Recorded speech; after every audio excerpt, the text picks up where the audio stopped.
Je suis le premier, le dernier et le vivant. Je tiens les clés. Apocalypse 1, 18. Regardons cette révélation du vainqueur. Regardons ce qui nous est révélé du Seigneur ressuscité et conquérant. Et affermissons à nouveau notre base de victoire personnelle. Par la toute-puissance du Christ vivant sur le trône, nous pouvons nous tenir fermes comme vainqueurs en face de toutes les forces des ténèbres. Il ne faut jamais perdre de vue le vainqueur. Ne permettez jamais à l'ennemi de vous faire perdre conscience de la personne du vainqueur. Lisez Éphésiens 1, 18, 19. Que le Dieu de notre Seigneur Jésus-Christ, le Père de gloire, vous donne l'esprit de sagesse et de révélation dans sa connaissance, les yeux de votre cœur étant éclairés, littéralement remplis de lumière, pour que vous sachiez l'infinie grandeur de sa puissance envers nous qui croyons, selon l'efficace de sa vertu toute puissante, qu'il a déployée dans le Christ en le ressuscitant d'entre les morts. Et il l'a fait asseoir à sa droite dans les lieux célestes, au-dessus de toute principauté, autorité, puissance et domination, et de tout nom qui se nomme. Et il a assujetti toute chose sous ses pieds, et l'a donné pour être chef, tête de l'Église qui est son corps, la plénitude de celui qui remplit tout en tous. Nous avons ici une révélation du Christ ressuscité. Dieu le ressuscita des morts et l'enleva à travers la sphère de la puissance de l'air, à cette position au-dessus de toute principauté et puissance, et le fit asseoir à sa droite toute chose sous ses pieds, lui donnant toute autorité dans les cieux et sur la terre. Il est au-dessus de tout, principauté, domination, puissance.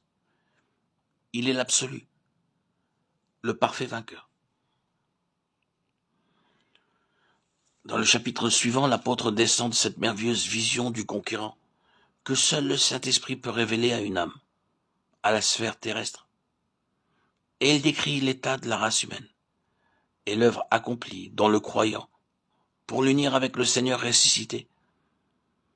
Il nous a vivifiés, vous qui étiez morts dans vos fautes et dans vos péchés, dans lesquels vous avez vécu autrefois, selon le train de ce monde, selon le prince de la puissance de l'air, l'esprit qui agit maintenant dans les enfants de rébellion. Il est par conséquent très clairement démontré que toute âme qui est morte dans ses fautes et ses péchés marche selon le prince de l'air, et que ce prince possède toute âme irrégénérée, étant l'esprit qui agit maintenant dans les enfants de rébellion.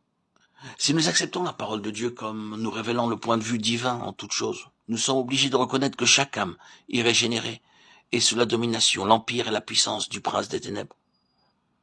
Ce point de vue divin n'est nullement modifié par l'éducation ou la position sociale de ces âmes. Si vous ne regardez pas les hommes irrégénérés comme perdus, vous ne pourrez pas être des instruments utiles pour leur salut. Vous ne vous en inquiéterez pas beaucoup et vous ferez même l'œuvre du prince de l'air en christianisant l'extérieur de ces âmes, ce qui les empêchera de voir la réalité de leur état. Paul descend des hauteurs de cette glorieuse vision pour faire une description rapide de la sphère humaine, puis il y remonte, disant, lorsque nous étions morts, il nous a vivifiés ensemble avec Christ. Il nous a ressuscités ensemble et nous a fait asseoir ensemble dans les lieux célestes en Jésus-Christ. Éphésiens 2, 5, 6. Pouvons-nous avoir un tableau plus complet du péché, de Satan, de Christ et de notre position vis-à-vis de chacun que celui-ci? Tout d'abord, le Saint-Esprit a vivifié le Christ mort, l'élevant et l'amenant à la droite de Dieu, le faisant asseoir à sa droite, au-dessus de toute chose. Puis, descendant dans la pauvre âme morte, dans ses péchés, sous la domination de Satan, et lui disant, parce que Christ est mort pour toi, et que tu es morte avec lui, tu es vivifié avec Christ et élevé dans une vie nouvelle en lui. Vous êtes morts dans vos fautes et dans vos péchés.